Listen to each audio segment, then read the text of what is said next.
Tervetuloa uuteen sarjaan, miksi nuoret jättävät seurakunnat. Tämä kysymys on erittäin keskeinen ja tärkeä, koska valitettavasti nuoret lähtevät monista seurakunnista ja on tullut aika pohtia, miksi näin tapahtuu. Nyt on tullut aika saada nuoret ajattelemaan ihan itse ja olemaan mediakriittisiä. On tullut aika auttaa nuoria kysymään oikeita kysymyksiä.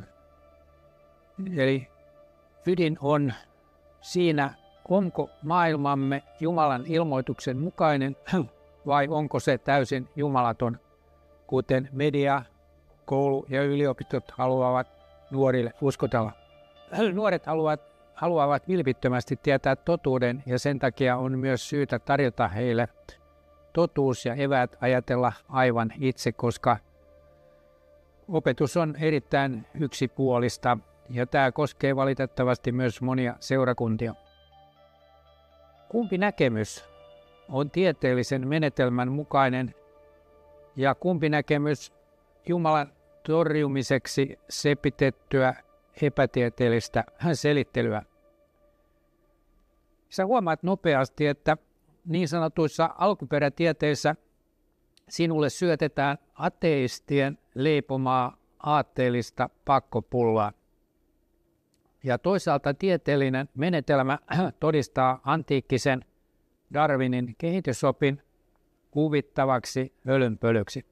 Tieteellisen tutkimuksen tieteellisen menetelmän avulla me voidaan osoittaa tämä koulujen ja yliopistojen ja median opettama uusdarwinistinen evoluutio näennäistieteeksi. Ei ole tapahtunut mitään alkuräjähdystä. Todisteet alkumaapallosta esimerkiksi kumoutuvat siihen, että auringon säteily 4,5 miljardia vuotta sitten olisi ollut varsin kylmää elämälle sopimatonta. Eihän se nuotio pala täsmälleen samalla liekillä vuosimiljardeja.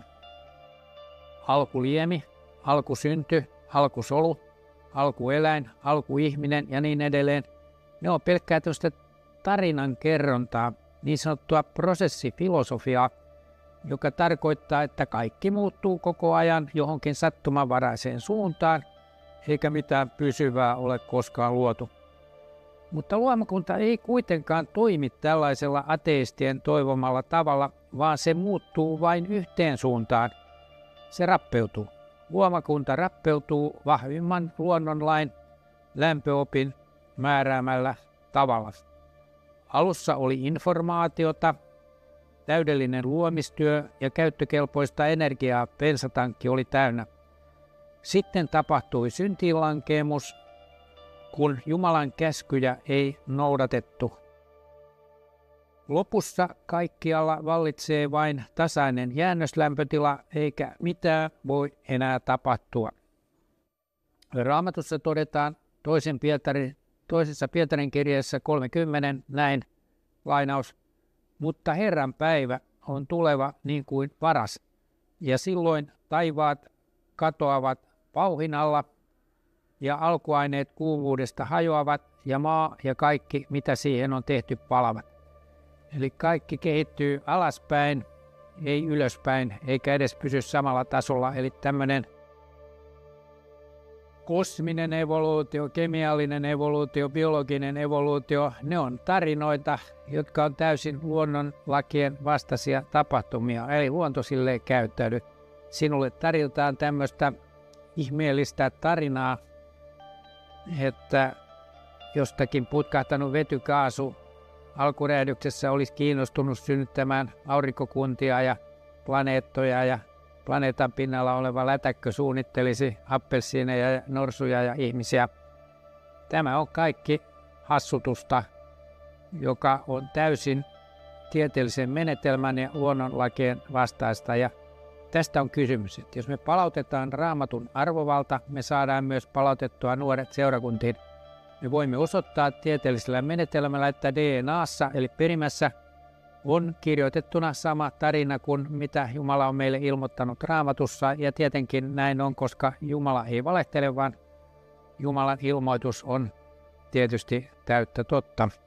Ja voimme luottaa siihen, mitä Jumala ilmoittaa Raamatussa, koska kyllä Jumala on sanansa takana. Kyllä Jumala on valvonut, mitä sinne on kirjoitettu, että ei pidä kuvitella, että nämä olisi niin paimentolaisten tarinoita, jotka joku olisi sitten koonnut ja muutellut siinä matkan varrella. Ei niitä ole muuteltu. Kun Israel perustettiin ja Jesajan kirjakääröt löytyivät, niin se oli ihan pilkun tarkkuudella suurin piirtein samaa tekstiä siellä 2000 vuotta vanhoissa kääröissä kuin mitä Raamatussa on nykyään. Että ei sitä muutettu ja ne, jotka kopioi Raamattua, ne on erittäin huolellisia siitä, ettei ne muuttanut mitään, vaan kopioi sen tekstin. Että luota vaan Jumalan sanan. Jos et sä luota, sulla ei ole mitään kallioperustaa, sulla ei ole mitään perustaa millekään, jos et sä luota Jumalan ilmoitukseen Raamatussa. Nyhjäistiinkö aine tyhjästä?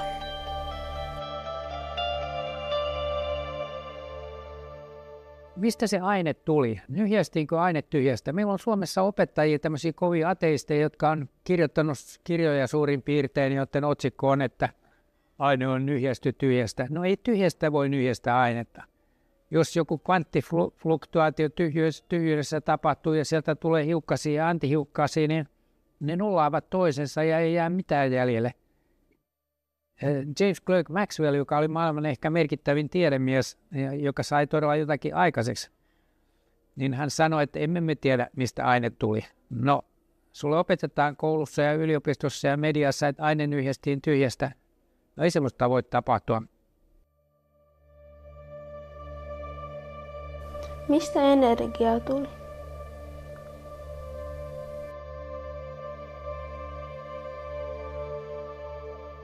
Kuka latasi ne akut ja bensatankit?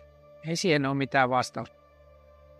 No tämä aineen alkuperä, niin se on todella järkyttävää, että yliopisto opettaa, että maailma nyhjästiin tyhjästä. Nämä akateemikot, jotka tällaista väittää, niin ne piilottavat täydellisen tietämättömyytensä hienojen sanojen, kuten singulariteetti tai tyhjyydessä tapahtunut kvanttifluktuaatio, sellaisen taakse. No sitten jos sanotaan, että tyhjyydessä tapahtunut kvanttifluktuaatio tuottaa hiukkasia ja antihiukkasia, niin voidaan lisätä siihen, että ne kumoo toisensa eikä mitään jää jäljelle. Että tämä on tästä hassuttelua ja sitten seuraavaksi voidaan kysyä, että mistä se kvanttimekaniikka sitten tuli. Kyllä sä oot fiksu nuori, pystyt itsekin kysymään näitä hankalia kysymyksiä, että kaikki pitää kyseenalaistaa, ei mitään pidä ottaa annettuna, kun on kysymys alkuperätieteestä. Alkuperätiede on tarinoiden kertomista, tiede on laboratoriossa tehtävää toistettavaa tiedettä, ne on yhtä kaukana toisistaan kuin itä on lännestä, että kun puhutaan, että tiede ja Raamattu on harmoniassa, niin totta kai ne on, mutta alkuperätiede ja Raamattu ei ole ollenkaan harmoniassa, koska alkuperätiede on ihan oma lukunsa, se on filosofista tarinankerrontaa. Raamattu auttaa meitä tässä. Raamatussa sanotaan näin, hebrealaiskirje 11.3. Uskon kautta me ymmärrämme, että maailma on rakennettu Jumalan sanalla niin, että se, mikä nähdään, ei ole syntynyt näkyväisesti. Raamattu ei tietenkään ole mikään luonnonhistorian oppikirja, mutta se, mitä se näistä sanoo, niin se osuu naulan kantaan. Se on juuri niin. Ja se auttaa meitä. Jumala antaa meille juuri sen verran ilmoitusta, jotta me pysytään kartalla, ei olla hukassa ja tiedetään, missä mennään. Eli Jumalan sana on ehdottomasti luotettava. No, nämä hyväkkäät professorit, jotka sanovat, että aine nyhjästiin tyhjästä, niin ne sanovat myös, he pukeutuvat ensinnäkin frakkiin ja luovat semmoisen ilmapiirin sillä frakilla ja ehkä laboratorion koepyttyillä ja muilla rekvisiitalla ja teatterilla, että he puhuisivat asiaa. Mutta professorit pukeutuvat frakkiin ja väittävät, että tyhjästä nyhjäisty aine ja jostakin ilmestynyt käyttökelpoinen energia rakensivat maailman. Mitä ihmettä käyttökelpoinen energia? No, jos sä luet alkuräjähdyksestä, niin se tapahtui niin, että kaikkialla oli valtava kuumuus. Siis eihän pelkkää lämpöä, niin mitä käyttökelpoista bensaa siinä oli, että koska tämä maailma kuitenkin heidänkin mukaansa, ateistien mukaan, niin päättyy lämpökuolemaan, eli se tarkoittaa, että kaikkialla on tasainen lämpötila eikä mitään enää voi tapahtua, niin se lämpötila vaan viilenee. Niin kysytään, mistä tuli se käyttökelpoinen energia, mistä se tuli se hakkuu se virta. Eli professorit pelaa tämmöistä korttipeliä, että ne panee fräkin päälle ja sitten sanoo, että tyhjästä ainetta ja sitten käyttökelpoista energiaa tulee jostakin. Ja koulut, yliopistot ja tiedotusvälineet yhtyvät tähän peliin ja ilmiselvän luomisen opettaminen kouluissa sen sijaan on ankarasti kielletty, koska lapset ovat älykkäitä ja he tajuaisivat heti totuuden, ettei näitä mistään tyhjästä nyhjästä. Mutta koulussa valitettavasti vain ateistinen aivopesu sallitaan ja sitten tulos nähdään siinä, että lapsille ei ole mitään toivoa. He ovat tyhjästä nyhjäistyjä, he elävät täällä ja sitten kaikki päättyy tyhjään, niin se on aika toivoton tämä ateistien evankeliumi. Ja sitten ihmetellään, että miksi lapset voi huonosti ja tarvitsee psykiatrista hoitoa ja tekee kaikenlaisia kauheita temppuja toisilleen, että kaikki on ihan sekaisin. Mikä ihme se on, kun Jeesuksesta ei kerrota, eikä hyvästä taivaan isästä. Mistä luonnon lait ovat peräisin? No, luonnon lait on säädetty toisiinsa näiden äärimmäisellä tarkkuudella. Tiedemaailmalla ei ole aavistustakaan, kuka ne on valinnut. Erilaisia luonnon vakioita on Wikipedian mukaan 59. Sattuman mahdollisuus on siis täysin poissuljettu. Sinun olisi paljon helpompi voittaa lotossa jättipotti 1,000,000 kertaa peräkkäin kuin mitä tällaisen sattumanvaraisen onnenpotkun mahdollisuus olisi. Ateistien hätäselitys, multiversumi eli ääretön määrä erilaisia maailmankaikkeuksia, joista sopiva sattui kohdalle, on pelkkää selittelyä, jota ei voida todistaa tieteellisellä menetelmällä. Lisää voit lukea esimerkiksi John D. Barrown kirjasta The Constants of Nature from Alpha to Omega, The Numbers that Encode the Deepest Secrets of the Universe. Mistä elektroni sai sähkövarauksensa tai painovoima vetovoimansa? Kolossalaiskirje 1.16-17 kertoo, sillä hänessä luotiin kaikki, mikä taivaissa ja mikä maan päällä on, ja hänessä pysyy kaikki voimassa. Siis Jeesuksessa pysyy kaikki voimassa. Sieltä tarjotaan ilmainen sähkö koko aika elektroniin ja ilmainen vetovoima. Ei näitä kysymyksiä niin kuin on mietitty loppuun asti. Newtonin mukaan hiukkasten toisiinsa aiheuttama vetovoima on suoraan verrannollinen niiden massojen tulolle ja kääntäen verrannollinen niiden etäisyyden neliöön. Tämä on kiva yhtälö, mukava. Tässäkin sä huomaat, että matematiikka sopii fysiikkaa kuin nenäpäähän, että tämäkin on selvästi suunnittelun tulos, vaikka moni koittaa kieltää sen.